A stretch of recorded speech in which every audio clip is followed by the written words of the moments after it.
Andi here. Today I am talking about loop scheduling for homeschooling. My name is Andi. I am homeschool mom to 5. Hi Allison, so glad you were able to make it. Hi everybody. I am a second generation homeschooler. My 5 children are ages 10, 8, 6, 4, and just turned 3. So we are a busy household. And hi Tara, it's nice to see you here. So today I'm going to be talking about our homeschool loop schedule and how I planned it and how we use it. Oh good, I'm glad that you like the library card bag idea. That's so fun that you guys made some, great. We love our library bags, and the kids always know when it's time for library, go grab your bag and you've got your card and everything you need to go. You can catch me on Instagram at appleandi, and all of my replays are on Catch, and you can also find them on my blog. I've been moving them all over there, so you can go over there, and I've posted most of the links for everything that I talk about in there, in the different videos, so you can find links to those products and items. So yeah, my blog is a nest full of squishers. And so you can, nestfulofsquishers.com, you can find it over there. So this is my loop. I've heard about loop scheduling, I don't know for how long. I've been hearing about it here and there for years, but I never really understood how to use it in my school. And then a couple weeks ago, Alicia Hutchinson did a Periscope video on how she used her loop scheduling. And she uses it during her morning time with all of her kids. And when I saw that, it clicked. Everything that I'd always read and then seen, and I'm a very visual person, so being able to see how she uses it helped me. So then I started thinking about it more. And then a friend on Instagram, Jen Loves Aqua, she posted a picture of her son's language arts loop and how she wrote it out. I'm so glad you were able to catch me live too. She wrote out her son's loop schedule for him individually, and I took those 2 ideas and everything that I had read about loop scheduling before, and I just started praying, and it just all came together, and it's been working really good for us. So I'm going to tell you guys how I planned for that.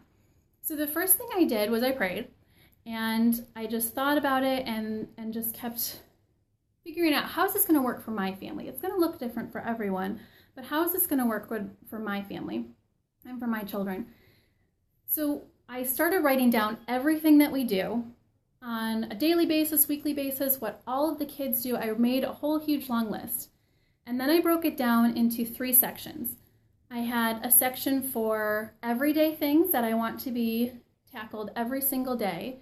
I have a section for weekly things that I want these things to show up in our schooling time at least once a week. And then I have a monthly one that there's a couple things that we do at least once a month. Some of them will show up twice a month, just the way that everything flows through the loop.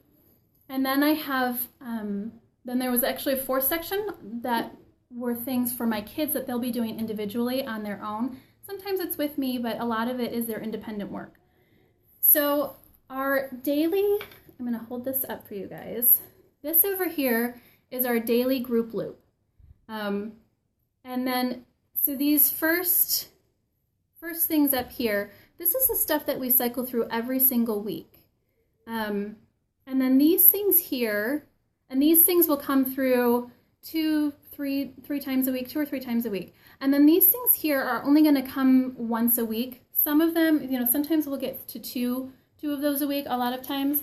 And then these couple down here, those are the ones that we're only going to see probably once a month. So what you want to do is you want to go through all of the stuff that you have, I can hold that up again for you, all the stuff that you're doing in your school, and you want to break it down into what's going to work, how often do I want these things to be done in my daily, in my weekly, how often do I want to see everybody doing these things. And then over here I have 2 different things. This is the stuff that we do every single day.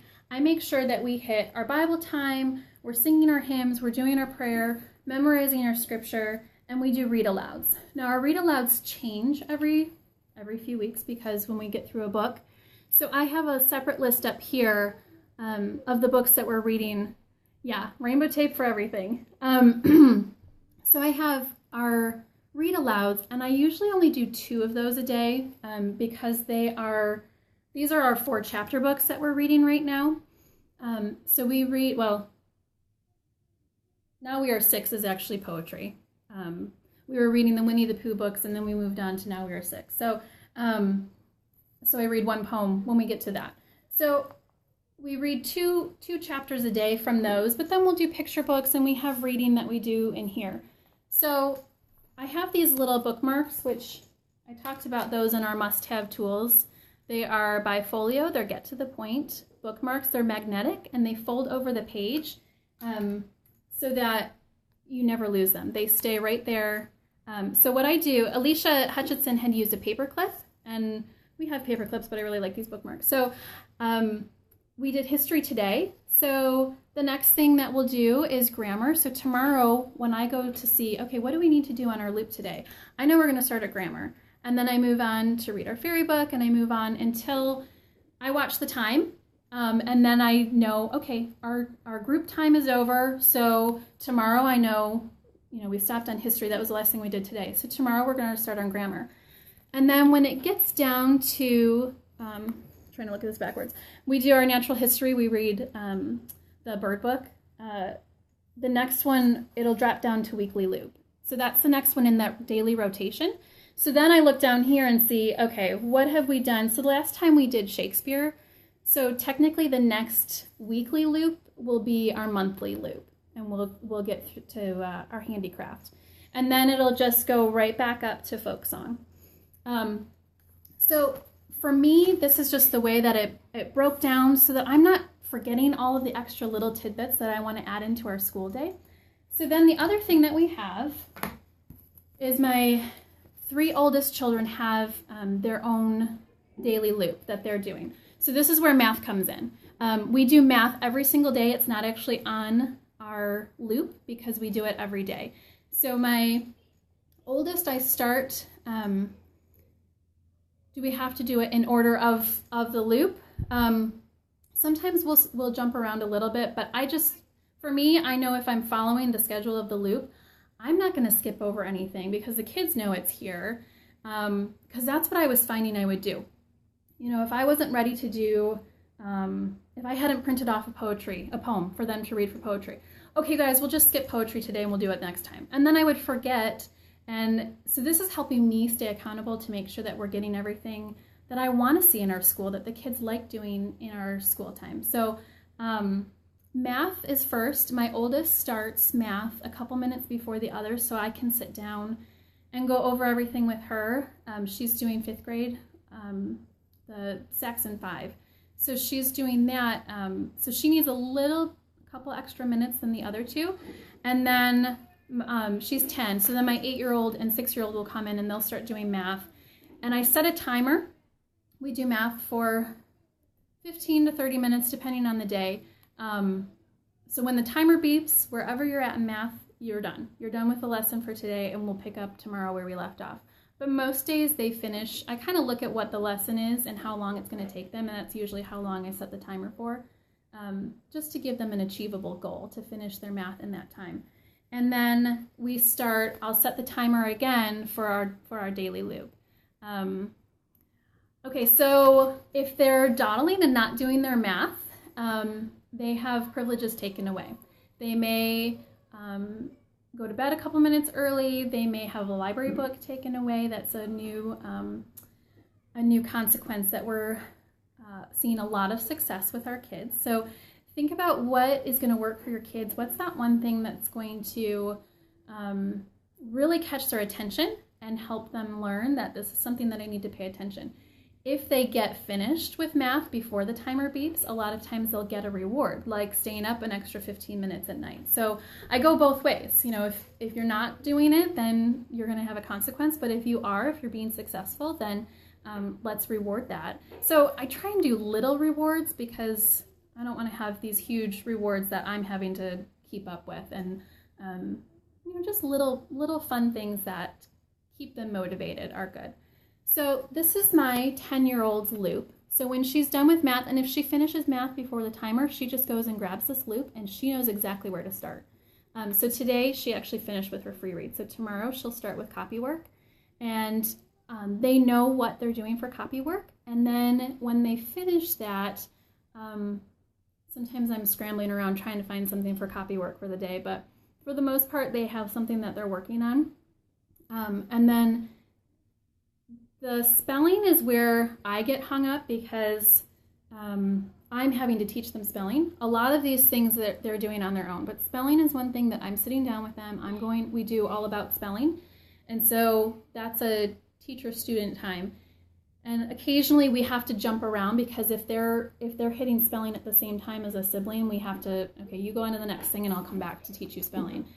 But with this loop, they're really good about staying on track. And hey mom, you're done now, you gotta do spelling with me. My 8-year-old has once a day for daily loop and once a week for, well, so let me show you our loop again really quick. So our daily loop that we're doing is history, grammar, fairy book, and natural history, and then one of these things. So we do probably 2 or 3 of these things a day. Sometimes we'll do 4. I don't think we've done more than 4. So we do 2 or 3 of these a day, and one of them is this weekly loop. And then I just keep track of what was the last weekly loop thing that we did.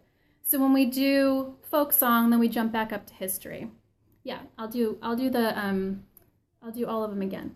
So right now we're down here the monthly loop, and so the next one is our handiwork. So we're going to be doing that next. So this is the stuff that we do every single day without fail. And then I jump over here to our daily loop so that we're cycling through these things 2 or 3 times a week. This is my, oops, sorry, I'm gonna lose where she was at if I don't mark that back. This is my 10-year-old's daily loop. And so she knows, like dictation is also a teacher-student thing, so I'm having to dictate sometimes while I'm doing spelling. Yeah, she does read Age of Fable independently. She reads about 3 to 5 pages a day. This is my child that reads everything. Right now, handiwork, we're doing really simple cross-stitch. Not anything spectacular. This is my 8-year-old. They have fun with the cross stitch and they just like working on simple things. This is my 8-year-old's daily loop. So you'll notice she doesn't have Age of Fable because she's not doing that. So my 10-year-old has a little bit more that she's doing for her daily work. And you'll notice that I spelled Mc Guffey without an E on everyone's because I don't know why. And then my 6-year-old, he doesn't have dictation or Age of Fable. So this is my 6-year-old's, and most of his stuff is teacher-student work that I'm helping him with everything.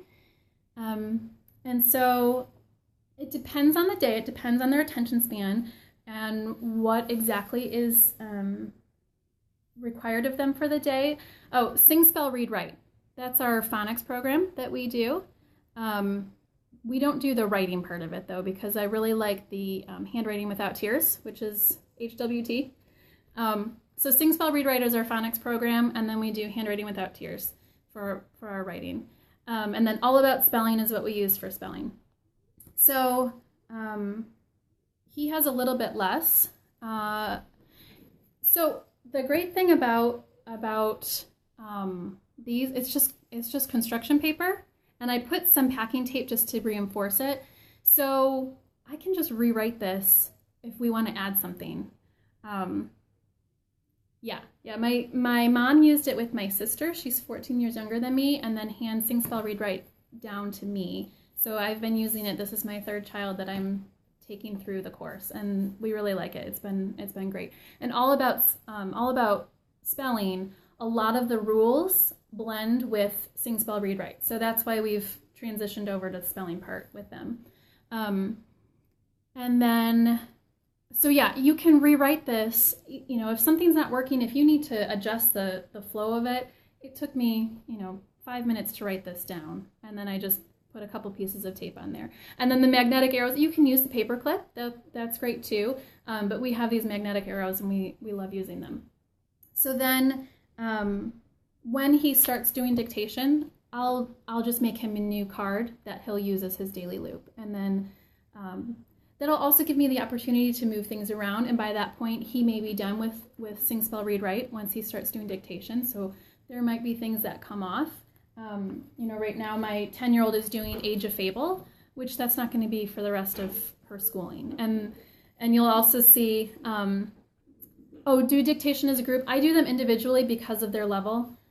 My 8-year-old is dyslexic, so her dictation is a lot more simple than my 10-year-old. So my 6-year-old does not have nearly as many signs of dyslexia, so he will probably be dictating a little bit higher than my 8-year-old eventually. So they may do dictation together sometimes. And then at that point, I would probably put it into our daily loop. If I had 2 or more kids, history is in our daily loop because my older 2 girls are doing that, and my son is just now starting to do more of that with us. So it's in our whole group loop that we're doing together because everyone is doing it. My 4-year-old and 3-year-old, they know when we're doing this loop time that's their time that they get to go play in a different room. And fortunately, they play well together for the most part. And that time, they've just taken it as their own, and they love to run off, and I don't even know what they're doing. They're just in there having fun, using their imagination. I check on them. They come and check in on us to see if we're done yet, but it works out really well. Fine arts loop, but have extended it to my whole schedule. Yeah, so when I saw my friend Jen Loves Aqua on Instagram, she had just a language arts loop for her son. And that's when I realized, okay, I can give the kids their own individual loop, and then they can keep track of where they're at. And then I'm not missing little things like copywork and dictation.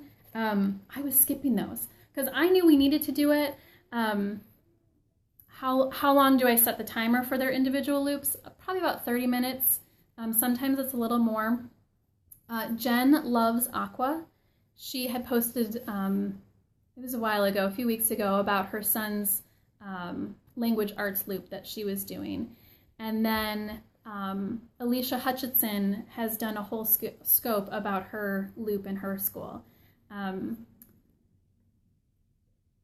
With the spelling, I give her dictation of words. My daughter who's dyslexic, I give her dictation with words that she knows, that she can spell.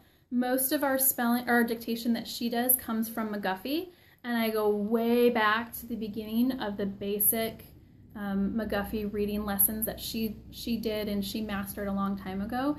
So she's getting confidence while she's doing that dictation. So I know dictation is a little bit tricky. I'm actually trying to get a better grip on dictation to see how often I should be having them look over it before I do the dictation, so that they're getting all of the grammar and punctuation in there. The punctuation is the biggest thing that we're struggling with. So she hasn't read those passages for quite some time. We do not have a foreign language right now, but I would throw that, unless you're doing it everyone together, I would throw it in their individual loop. And so that's what I was, how many of those daily loops on their own? So it depends. I started saying that a minute ago. It depends on how motivated they are. My 8-year-old sometimes will whip through 7 things. And, it's because a lot of our lessons we're doing in Charlotte Mason style, so they're very short and quick, and she can get through them really quickly. So doing a Mc Guffey lesson doesn't take that long. A handwriting without tears page really should only be 2 minutes at most.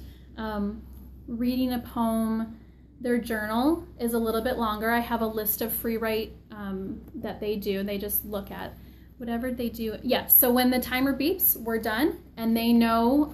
So she did her journal and free read. She didn't move this today. So tomorrow she's going to start a copy work. So she knows tomorrow morning or tomorrow afternoon we do it after lunch. We do our daily loop. The individual loops we do after lunch. So she knows as soon as it's time, when she's finished with math, she's going to pull this out and see it's time to do her copy work. I was saying something a minute ago. It's gone now. But I really like the freedom that I can go in and I can change this. If something's not working, we can move things around and rotate them to work better. It's keeping everybody more accountable. Oh, that's what I was saying. Go through and write down, no, they don't do everything every day. Go through and write down everything that you want to include in your school. You may have too many things. You might have to cut something out and just say, we'll do that a different time, a different year when it fits our schedule, it fits our family better, we can add that back in. And then, so no, we set a timer, and then it's helping to keep everybody motivated. They know they only have this much time. We have that visual time timer, so they can see, okay, and sometimes people are lagging and we do 2 things in one day. And I look at them and I say, really? Handwriting is all you did today? Handwriting and poetry? And I read your poetry to you. And then we talk about how we need to be better stewards of our time and make sure that we're staying focused on what we're doing. We all have those days. We all have those days where we're just off and we can't stay focused, and everything, a piece of dust flying through the air is going to distract you for 20 minutes because that's just the kind of day you're having. So, but this is helping us to make sure that we're at least getting through all of this stuff. I would say that they're getting through this twice a week. It depends on the day. Our morning time when we're all together is where the bulk of our schoolwork is done.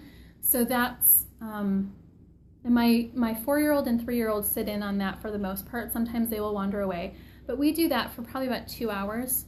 And then we have math for 15 to 30 minutes. And then we have our loop for 30 minutes, sometimes more. And then we do things throughout the day otherwise. So our actual focus school time is probably 3 to 4 hours, but then we're doing other things throughout the day. And so making sure that we're getting through all of this is what I wanted to accomplish. I wanted to make sure that our handiwork wasn't just sitting there, never being touched. At least once a month, I want us to pick it up, and that's what we're going to do at least once a month. And some families are going to have a bigger heart and a bigger focus on handiwork, and so that may be in your daily loop that you're doing that at least 2-3 times a week. You may have it on your daily list that this is going to be done every single day because it's important to you. So that's what I would recommend you do. Make a list. What we do for math, it's not in any of our loops because we do math right before we do individual loops, and we set a timer to keep it with the Charlotte Mason style, that they have a short math lesson. My 10-year-old comes to the math table a couple minutes earlier, just so I can make sure she's ready for the day and she knows what she's doing. Get one of those timers. It's amazing. So start with a list of everything that you want to see in your school, and then break it down. What do I want daily? What do I want to see 2-3 times a week? What do I want to see at least once a week? What do I want to see monthly? And that's where I went through. So they do a lesson in problems for math, and then if they, I try and set the timer to accommodate about how long the lesson should take, and then if they're not finished when the timer goes off, we just pick up there and they'll finish those last few problems and then go on to the next lesson the next day. So a lot of what we do before we started doing the loops, we were already doing that. I would put a bookmark in, I would have these markers in a lot of our books showing us exactly where we need to start for the next day. But this is helping us to make sure we're putting a bookmark in that whole stack of subjects that we're hitting, so we know exactly where to start the next day. And then it's keeping me accountable so that I'm not skipping the fun things, and I'm not skipping the things that in my mind are tedious. I know they need to be done, but I don't really want to give it the time. Copy work and dictation were the two that we were just skipping way too much for my preference, but I didn't have anything to keep myself accountable. So giving your kids a list like this, a lot of times will make them hold you accountable, and it also it holds them accountable. But you're holding each other accountable, making sure that these things are marked off. And then, so our current read aloud list, this changes, and that's why I just have it on a little sticky note, because we have 2 chapters left in the borrowers, so that's going to get scratched off, and we're going to have another one added in there. So we have our list of, and a lot of kids do like that list because it gives them a boundary and they know what's expected of them right up front, and there's no guessing work involved. Everything is laid out in black and white for you, and you can just run with it. And that's why my 8-year-old, some days, she just flies and she does 6, 7 things, and other days, today she did 1 because we were having some problems with math. She did not want to stop her math lesson. She wanted to keep going even though we were doing our loop time. And even though we were having, we use Saxon and Horizons. My older 2 use Saxon, and my son is still doing Horizons. So even though we were doing loop scheduling, I didn't want to stop her. She was having a really horrible day, and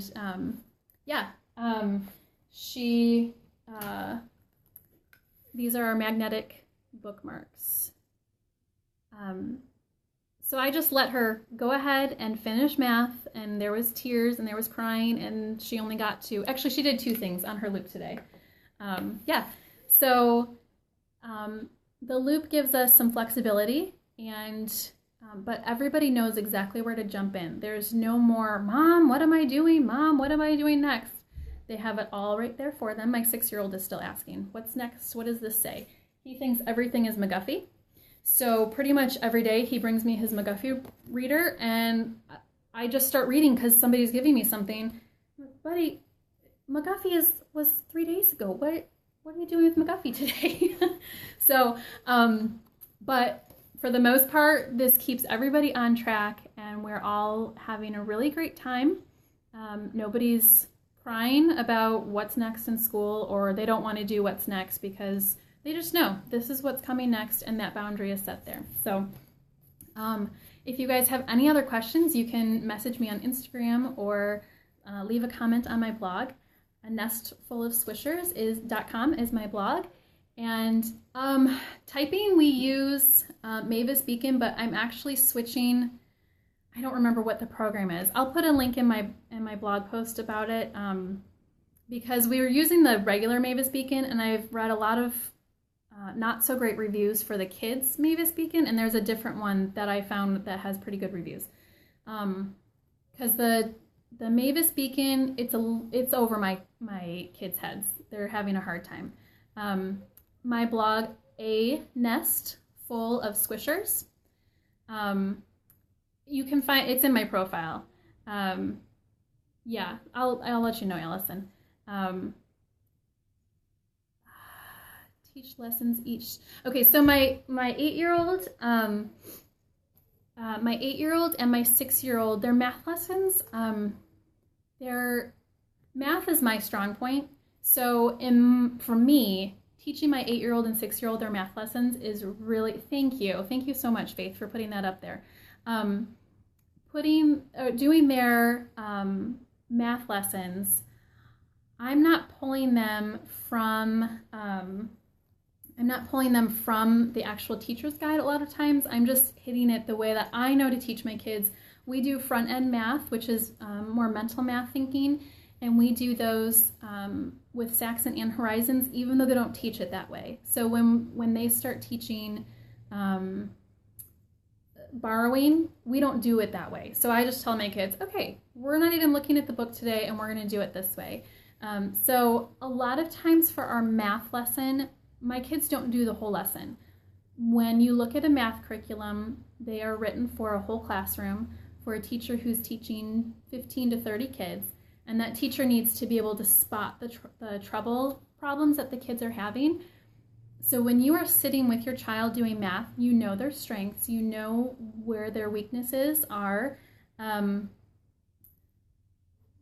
Okay, so my 6-year-old is doing 1st grade Horizons, my 8-year-old is doing 3rd grade Saxon, and my 10-year-old is doing Saxon 5-4.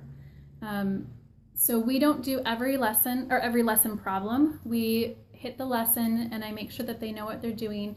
and I do a couple review problems to make sure that they know what they're doing. And once they've mastered something, I'll make sure that they hit a review problem for that type of a, telling time. My kids tell time all the time, all day long. They're looking at the clock. It's snack time, it's bedtime, it's whatever. So we don't do a whole lot of the clock problems in the math. Does that help you? I hope that helps. So I try to keep the math teaching portion to 5 minutes, because if I can't teach it in 5 minutes, then it's probably over your head and we need to take it slower. We need to break it down and just slow it down a little bit. So I really like, and I know as they get older, they're going to have more time to do, you do need more time to focus on the next thing that you're learning in math the older they get. But right now, my 10-year-old probably needs 5 to 7 minutes for her instruction time of math. And then the other two, I would say 5 minutes at most. They're catching on to what the new problem is today. And then we just set the timer and they do their problems. I mark which ones they need to do, or I'll tell them pick 3 of this. On Horizons, they have everything grouped together. So they'll have all the addition in one section, all the subtraction in another. And so I'll say, pick 2 of these, pick 1 of those, and they get to choose. For the Saxon, sometimes I'll say, pick every other one. My 8-year-old right now, she just does the whole page. She just goes at it and does the whole thing. So I should do a whole scope on math and how we figure out our math problems and show you guys what I do.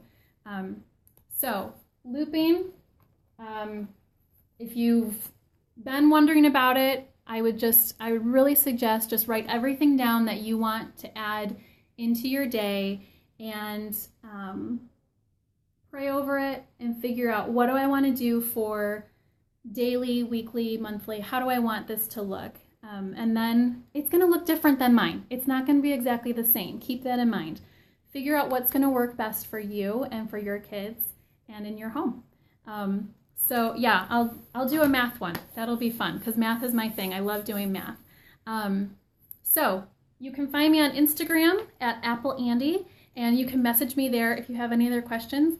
I'm in the Homeschool Scopes and Brave Scopes Facebook groups, homeschoolscopes.tv and bravescopes.tv. So you can find me in both of those groups and find a bunch of other great scopers over there talking about homeschool stuff. So I know this week I'm going to be doing a game scope, and I think I might do a library scope again. So I will see everybody later, and thank you all so much for joining me today.